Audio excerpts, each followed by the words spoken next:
रूस की हाइपरसोनिक मिसाइलें यूक्रेन युद्ध में बेअसर साबित हुई, जिसके बाद ब्रह्मोस मिसाइल ने अपनी जबरदस्त उपस्थिति दर्ज कराई है। यूक्रेन में ब्रह्मोस की अमोघ शक्ति ने ऐसा कोहराम मचाया कि रूस ने भी भारत की ताकत का लोहा मान लिया।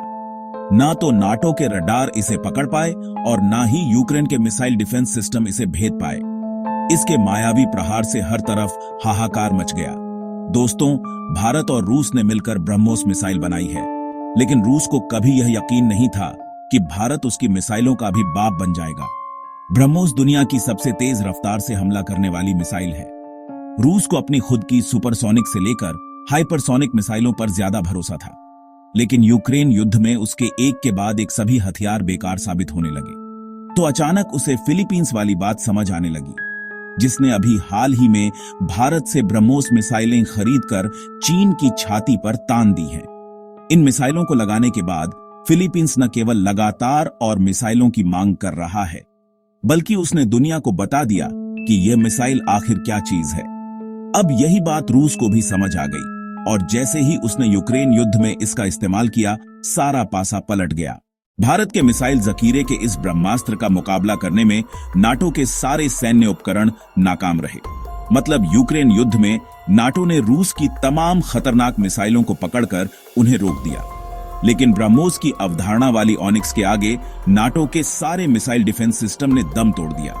रूस ने धड़ाधड़ देश 200 से ज्यादा मिसाइलें दागकर यूक्रेन के खेमे में बवंडर मचा दिया। दोस्तों, यह मिसाइल ऐसी तकनीक से लैस है कि इसे कोई भी डिफेंस सिस्टम रोक नहीं सकता। इस मिसाइल से चीन और पाकिस्तान की सांसें अटकी हुई हैं।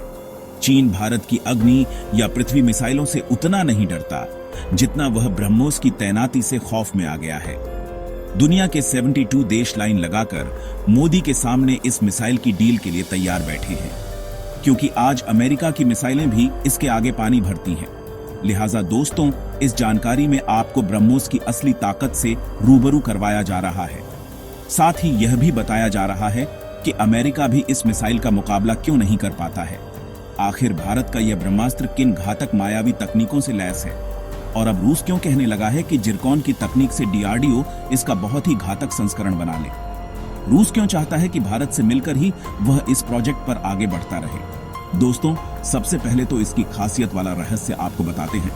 खाड़ी युद्ध हुआ था, जिसमें अमेरिका ने टॉम हॉक क्रूज मिसाइलों का जमकर इस्तेमाल किया था।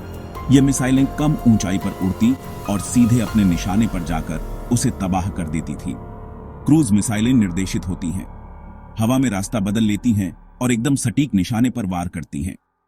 कम ऊंचाई पर उड़ती हैं, लिहाजा रडार उन्हें पकड़ नहीं पाता है। अब दोस्तों, रूस को इन क्रूज मिसाइलों की जरूरत महसूस होने लगी। रूस जानता था कि उसके पास रॉकेट इंजन है, मिसाइल को तूफान बनाने की तमाम ताकत है, लेकिन सॉफ्टवेयर, एनिक्स और इलेक्ट्रॉनिक क्षमता कम थी, और यह ताकत अमेरिका, इजराइल, जापान के पास ज्यादा थी। अब उसे ऐसे दोस्त की जरूरत थी जो उसकी तकनीक में अपनी तकनीक मिला दे तो प्रचंड ब्रह्मास्त्र बन जाए। भारत के पास भी उस समय तक सुपरसोनिक मिसाइलों के लिए जरूरी खास तरह का इंजन यानी रमजेट इंजन बनाने की तकनीक नहीं थी। इसे एयर ब्रीडिंग इंजन कहते हैं। यह मिसाइल को आवाज से तेज उड़ा सकता है। हालांकि दूसरी चीजें यानी air dynamics, warhead control panel में भारत बहुत आगे था। दूसरी ओर रूस ने क्रूज मिसाइल का बेहद खतरनाक इंजन विकसित कर लिया था, लेकिन वह बाकी मामलों में पीछे था। तो आज से 29 साल पहले भारत और रूस एक मेज पर बैठे। दोनों देशों ने मिलकर यह तय किया कि एक ऐसी मिसाइल बनाई जाए जो दुनिया में किसी के भी पास नहीं है, और उसका तोड़ भी किसी के पास नहीं हो, जो एक साथ सभी जगह से काम कर सके, यानी आसमान, जमीन, समंदर के ऊपर और समंदर के नीचे। दोस्तों, भारत उस वक्त सॉफ्टवेयर में तेजी से आगे बढ़ चुका था, लिहाजा इस मिसाइल पर काम हुआ और पूरी दुनिया देख रही है कि इस मिसाइल के आगे कुछ नहीं ठहरता है।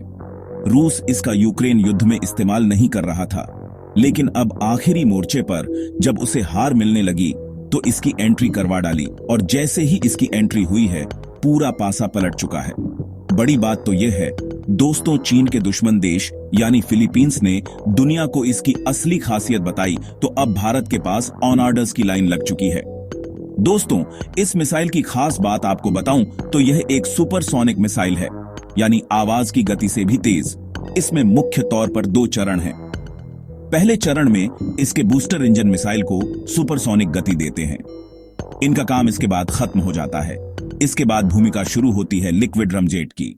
इसमें मिसाइल आवाज की 3 गुना तक गति पकड़ती है। ब्रह्मोस मिसाइल को घातक बनाती है।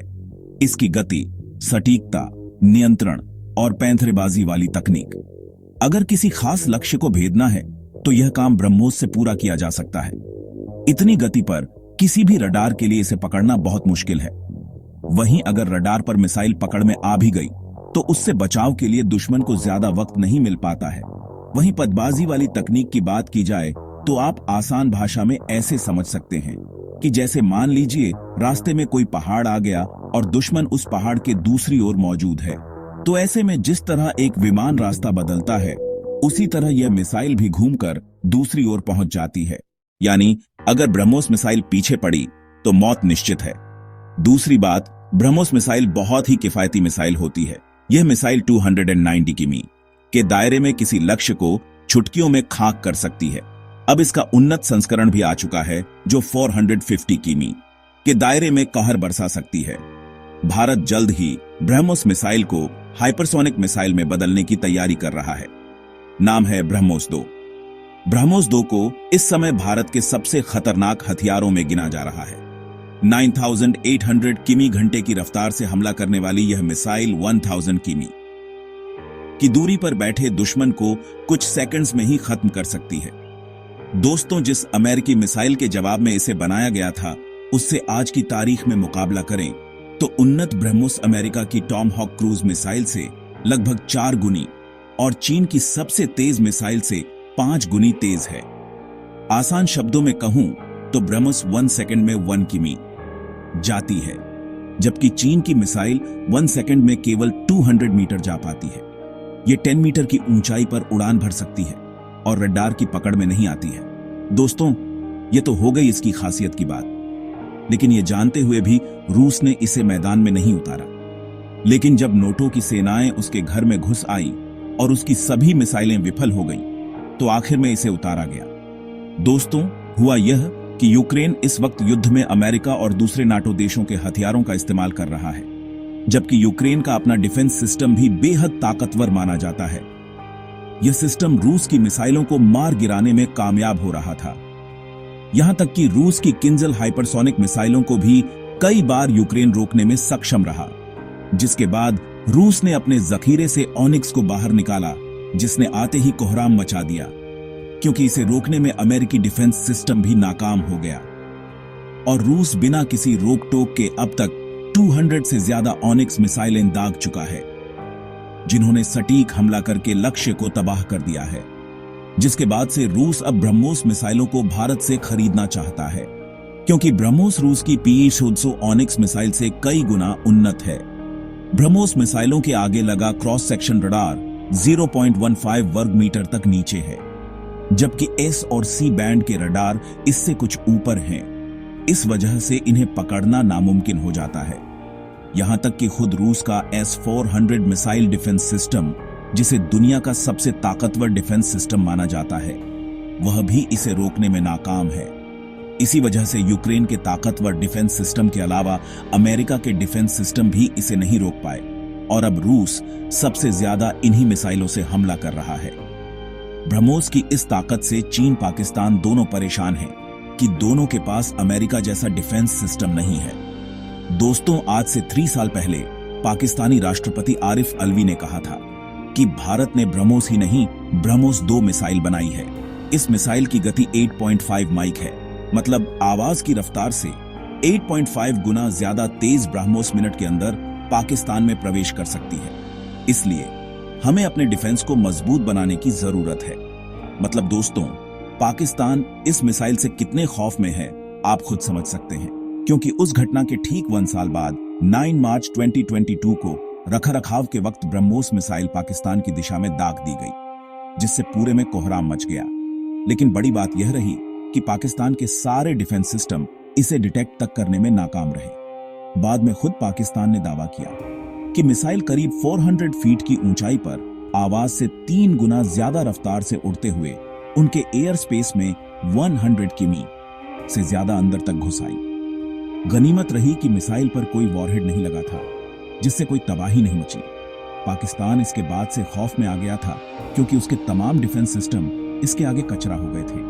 कुछ लोगों का दावा यह भी है कि भारत इसके जरिए पाकिस्तानी डिफेंस सिस्टम को टेस्ट करना चाहता था, लेकिन इन दावों का कोई सबूत नहीं है। दोस्तों, भारत ने इस मिसाइल को रूस की मदद से तैयार किया है, लेकिन भारत का मकसद इस हथियार को पूरी तरह से स्वदेशी बनाना है, जिसके लिए वह ताकत लगा रहा है और अब तक वह इस मिसाइल का 70% स्वदेशीकरण कर चुका है। बाकी का 30% भी वह जल्द ही स्वदेशी करने में देर नहीं लगाएगा, जिसके बाद भारत इस तरह की तमाम उन्नत मिसाइलें भी तैयार करेगा। भारत अब इस मिसाइल का ईंधन भी खुद ही तैयार करता है, जिसे पहले रूस से मांगना पड़ता था। डीआरडीओ के वैज्ञानिक इस मिशन में लगे हुए हैं। इस मिसाइल की मांग ने खुद अमेरिका को भी सुलगा दिया है, क्योंकि दुनिया के बाजार में ब्रह्मोस का इतना जलवा कायम होता जा रहा है। कई देश इसे लेकर कतार में है। इस मिसाइल को भारत पहले ही फिलीपींस को सप्लाई कर चुका है, जबकि इसके अलावा Malaysia, Indonesia, Cuba, UAE, Saudi Arabia, Brazil और वियतनाम भी इस मिसाइल को खरीदने की होड़ में शामिल है। वहीं भारतीय रक्षा मंत्रालय ने भारतीय नौसेना के लिए ब्रह्मोस एरोस्पेस से ब्रह्मोस मिसाइल खरीदने की डील भी की है। Final concluding statement with triumphant music building to crescendo.